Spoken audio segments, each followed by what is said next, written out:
Hello, palit na naman ako ng bagong bedsheet kasi Chinese New Year na sa Martes. Inid ko magpalit ng bagong bedsheet. Ito kasi yung tradisyon nila pag Chinese New Year. Kailangan magpalit ng bagong cover ng bed na hindi pa nagamit. Yan ang tradition nila tuwing Chinese New Year.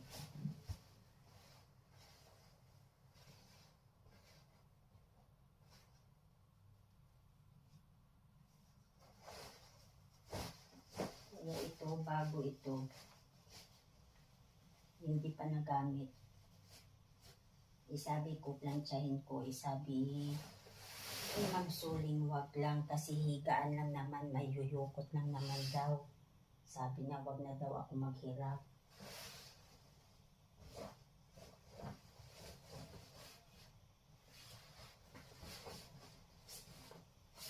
Kasi daw marami na daw akong ginagawa. Tapos plantsahin ko pa daw yung bedsheet. Sabi niya, wag na. Sabi niya, magugusot lang yan, higaan namin. Yun, hindi ko na lang pinplantsa. Kasi sabi niya, kasi kagabi sinabihan ko kung lalabas sila.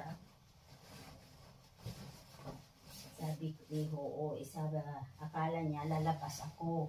Supposed to be, mag-off di sana ako. Sinabihan ako ninyo ang mudra, pero tinatamad ako.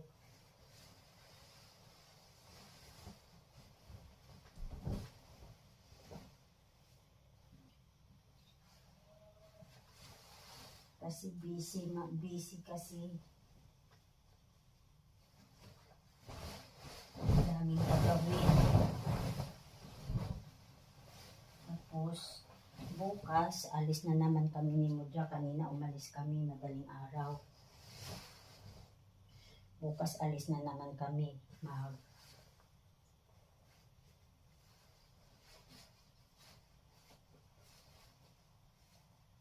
Supposed to be bukas sana ito. Hindi pwede kasi Monday bukas. At saka umaga alis ako.